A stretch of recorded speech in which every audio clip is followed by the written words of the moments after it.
it's Rach and welcome back to my channel.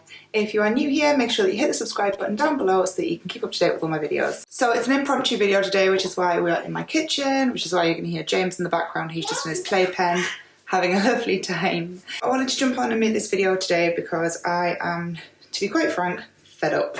The title of this video suggests that I am pissed off that Primark is open.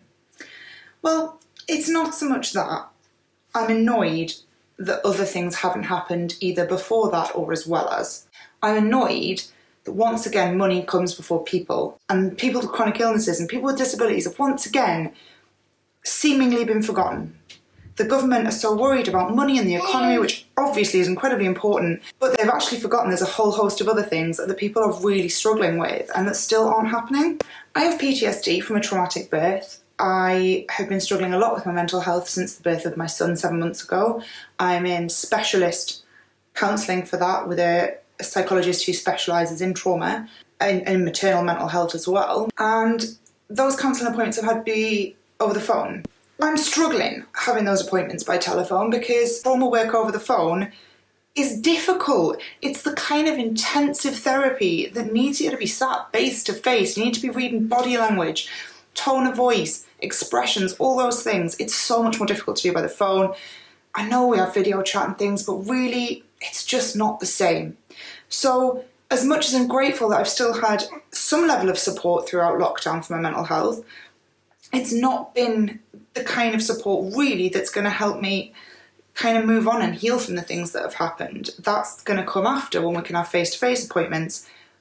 But tell me why it's okay for everyone to go to Ikea and Primark and all these other things, and I can't go to the hospital to have a face-to-face appointment. What's more important, money or mental health? I'm annoyed that I can't see my parents. They live in the Outer Hebrides. I'm not annoyed at all that we can't get onto the island and they can't get off. If anything, I am so incredibly grateful right now that they live on an island. My mum is in the very vulnerable category. She is shielding. I could not be more thankful right now that they live on an island because I know that she is so much safer than she would be if she was on the mainland. And that is obviously a big relief. I absolutely believe in keeping the island community safe, but the fact is I'm desperately missing my parents and I can't see them, but I can go to Ikea and buy a set of Malm drawers. I hate the fact that I'm struggling with my physical health. I'm having a horrendous flare-up at the minute. Once again, this is what invisible illness looks like because you can't see right now the agonising pain that I'm in. You can't see that I can barely climb the stairs. You can't see that I can't pick up my 7-month-old son, that I can barely get him dressed because I can't do the poppers because my hands are so swollen and painful. And I'm doing all this without help because I'm so fortunate I've got my husband who is amazing. He's an incredible husband, an incredible dad. Yes, he is. Such an amazing daddy, isn't he? But he has to work. And we can't afford for him to take unpaid leave right now because his job is the one salary coming into this house and it pays our mortgage and our bills and everything else, and that stuff matters, that stuff's important. So I'm doing a lot of the childcare stuff on my own, and when we plan to have kids, this is something I will make a video about at some point. It's something that I wrote a blog about. I will share the link for that down below. We had to think really long and hard about it because having kids when you're chronically ill is not necessarily a straightforward decision. It's not just, oh, we want kids, let's have them. There was lots of things we had to weigh up before deciding that it was the right thing for us personally to do. When we anticipated having children, we didn't anticipate doing it without support. We didn't anticipate doing this without our village. They say it takes a village to raise a child, and right now it's me and Dave. And we're so good together and we work well as a team and we're doing amazing given the circumstances. But we still need help and support, and it's hard when you haven't got that. We're very fortunate. My parents-in-law live literally just around the road. So under normal circumstances, when my parents are obviously further away, I can call on them to say we need a hand with, even simple things. His mum has given us a hand, like cleaning and things before. She offers to do the ironing, things that really help to take care of James for an hour or so, just to give me a rest and a break. And we don't have that at the moment, and that's hard. Now, don't get me wrong, being a mum for anyone right now is hard. Being a mum in general is hard, regardless of any of the things. Add lockdown on top of that, it's even more difficult. Add being chronically ill on top of that, it's really hard. And it frustrates me that the government think that going to Primark is more important than people with chronic illness and disabilities having the help and support that they need. Not just parents, but everyone, because that's a fact of life. When you have a chronic illness, you need help, you need support. And yes, there is a certain element of you can have that in a carer's capacity and so on, but that actually relies on a whole host of other factors being in place. I can't have my mum and dad come to stay because A, right now they can't get off the island, and B, my mum's in the vulnerable category, so she needs to be shielded. It's hard because I can't see my rheumatologist in the way that I normally would. My appointments have been over the phone, which is fine, but I'm trying to titrate back onto my original medication, which we thought would be really straightforward because I've been on it before. Sadly, it's not. My pain still isn't under control. My disease is active at the moment, and I'm not seeing them in the same way that I normally would. I'm not kind of having the same monitoring as I would, because what they've got to do is weigh up the risks of me being in and out of hospital for appointments versus the risk of my disease being active at the moment, and weigh that up and manage that as best they can to manage the risks of both. It's frustrating because my son has these allergies. Again, if you're not sure what that's about, there's a link, I'll pop it down below in the description, and there'll be a little box appearing up here that'll tell you what that's about. I'll also pop one of these little boxes up for the PTSD stuff. I did a full video about my PTSD and my birth and things, and kind of a bit of an awareness video around that. So I'll also pop a little thing up here which will take you to that video, and then I'll pop a link in the description down below as well. But yeah, the allergy thing, my son went into anaphylactic shock at 6 months old while we were in lockdown. And we've been managing these unknown allergies whilst waiting for an allergy appointment, which obviously, again, all this stuff is delayed because of COVID. People are trying to help the best they can, but it's difficult. It's difficult for medical professionals right now. It's difficult for medical professionals to weigh up, the risks of the patient's health versus the risk of them not coming for an appointment. It's hard. It's hard for everyone. And again, I don't get why Primark, Ikea, all these things are seemingly more important than these huge fundamental issues that aren't being addressed. I hate the fact that money matters more than people, and I know that's the world we live in, and I'd be naive if I thought otherwise.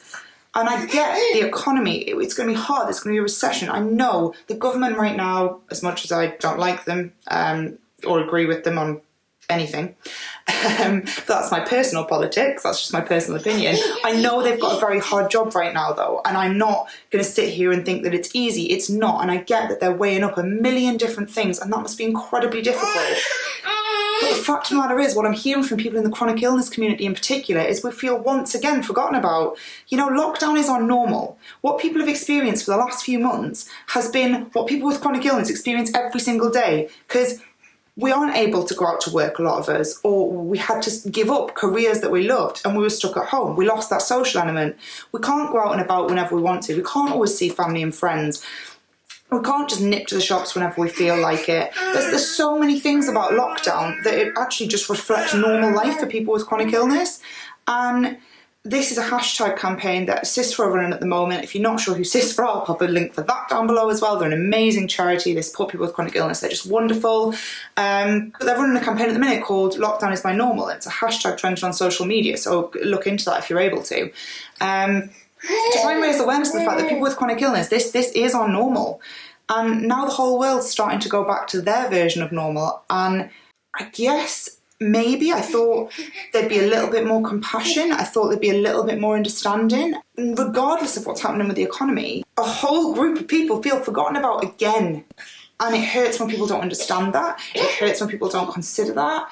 And I'm not saying, it's not hard for everyone, because it is. Lockdown has been hard for so many people for so many different reasons. But it just feels like a kick in the teeth when I see all these shops and things opening. And that's fine. If people want to go to the shops, that's fine. That's their prerogative. I get it. I get that people need to go out. I'm not going to sit here and question their motives for that, because as someone very wisely said to me yesterday, that's not going to help you right now. And it's not. People can do what they want to do and what they need to do for them. What annoys me and upsets me is the fact that that's all happening and that's fine, but there's this whole load of stuff that's been forgotten about, and this whole group of people that's been forgotten about. And I want to know why Boris Johnson isn't saying, okay, well, you can see your family, you can do this. I want to know why he hasn't even thought for a single second that there might be people living with chronic illness or mental health things going on that might need that support as much as someone who's single. I guess I just wanted to make this video because if you're struggling like me, you are not alone. I have heard from so many people in the last couple of days who are feeling exactly the same. Some of them are mums, some of them are people who are chronically ill, some of them are both, and they're feeling the same, and they're feeling forgotten. Yes. and they're feeling forgotten, and they're feeling let down, and they're feeling frustrated. They're feeling confused as to why shopping trips seem to matter more than people who are really struggling. Things kind of bubbled over for me yesterday. I let things build up to such an extent that I was in a lot of kind of pain, and it came out in a way that wasn't constructive or helpful. And I wanted to make this video because hopefully this is a more constructive way of kind of letting off some steam, because I was a bit like a pressure cooker and it all boiled over yesterday. I just wanted to make a point of saying, like, it's okay if you're not okay, it's okay if you're struggling. I need to take my own advice there, because once again I just kind of was suffering silently and not talking about how I feel and burying it and hoping for the best, and that didn't help me. But yeah, if you feel forgotten about right now, you're not on your own. I wish I had the answers, but I don't. We've just got to keep going, stay strong, and hopefully things will look a little bit different soon. Alright guys, there's going to be some more videos coming in the next week or two that are specifically about chronic illness. I'm going to be doing an Ask Me Anything chronic illness edition, which, to be honest, I've had so many questions, which is amazing.